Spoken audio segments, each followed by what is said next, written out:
Hey everyone, this is Bethany Hale, and this month I'm coming to talk to you from a hotel room in Indianapolis, so please excuse the dark lighting. For this month's nutrition-related Ask Me Anything, the question really has a lot to do with Earth Day and some of the things that this person has been hearing on the news about sustainable diets. So I'll jump right into the question. I think it's a pretty interesting one.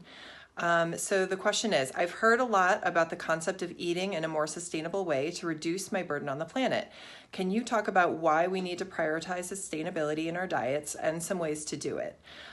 So thank you for this question. I've done a little research on this, and I definitely take it into account in my own life.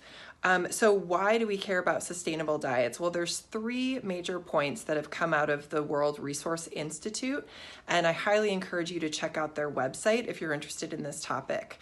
The first is the fact that they're predicted to have a 60 to 70% food gap that's predicted by the year 2050.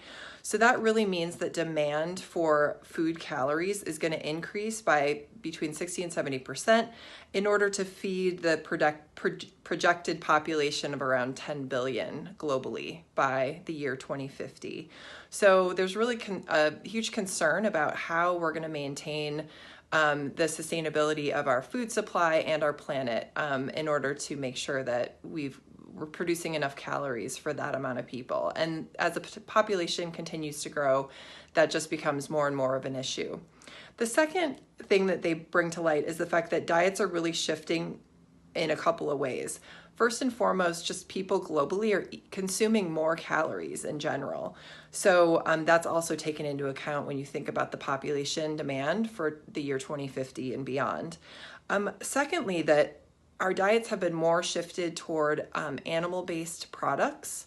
So meat and dairy and eggs and poultry and fish and those kinds of things, rather than more plant-based beans and rice and other legumes and vegetables and fruits and things like that. So the issue there is that those plant-based products tend to have they're more resource intensive. So animal-based products use more land, they use more fresh water, and they emit more greenhouse gases in the production of those foods. So that starts to be a problem from a sustainability perspective as well.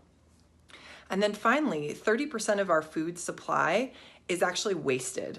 So 30% of available food is wasted, and that's a real problem as well. So those are kind of the key reasons why sustainability is important and what's causing some of the concern around that area. But I think what I found also in the research is there's a lot we can do, and just like small changes in our daily diets and our actions that can help with this issue. So the first thing that we can all do to help with sustainability of the planet and maintain a healthy diet is move away from some of these resource intensive foods. So beef, for instance, uses 28 times more land per calorie consumed and 2 to 4 times more fresh water than other livestock categories. So beef is just a real land, fresh water, and greenhouse gas emitting thing to eat. So dairy and beef are kind of things to try to avoid or reduce your consumption of if you can. Shift to eggs, shift to nuts, shift to beans and legumes and chickpeas and other sources of protein. That's a better way as far as eating sustainably. Secondly, you can also reduce your personal food waste. So as I mentioned, 30% of our food supply is wasted. Simple things can help with this, right? Take your food home when you go to a restaurant, pack it up, eat it later. Super simple. For me, one of the things I've started doing is just trying to use the whole plant when I bring it home. So if I'm making broccoli, for instance, I used to just cut off the broccoli tops, the cute little fuzzy things at the end, right? And that I would eat that, but then throw away the whole stem. Well, you can actually use the stem. Now I chop the whole thing up, and you just have to cook it a little longer because it's a little tough, but you can make broccoli rice or cauliflower rice or, other things that you can use the whole stem. Like you can also make things like various sauces with the heads of carrots, or the tops of carrots. And I think I'm just trying to be more focused on using the whole plant or animal when I'm cooking, and that's the recommendation that I give to my clients as well. The third thing you can think about doing is composting. So a lot of greenhouse gases are emitted when food is sitting in, some kind of dump and, rotting out in open air. Or it's combined with plastics and it's not able to decompose in the appropriate way. So composting is something that can really help with that. And I know around New York City, where I live in Brooklyn, there's you can go to the farmers market on the weekend and they have bins that you can bring for composting if you don't have your own way to compost at home. So that's something I would recommend looking into, because there's probably some community-based composting, centers that you have access to. There's also this thing called the ugly vegetable movement, and this really is related to the fact that foods that don't look all that appetizing for one reason or another, like people just won't buy them. So there's resources out there, and you can, I think, probably just Google, ugly vegetable movement, but you can find vendors and suppliers that sell vegetables that just kind of look a little different than the norm. And they're perfectly edible and they taste great.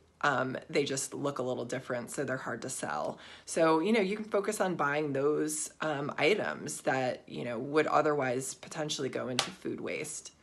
The third thing that I recommend is, I'm seeing more and more restaurants offering plant-based foods. And again, plants use less resources that are damaging to the environment. So less land to grow, less fresh water. They don't emit the same levels of greenhouse gases that like beef or other livestock or, those kinds of foods would emit. So, switching even just part of your diet to be more plant-based is going to be really helpful as far as sustainability.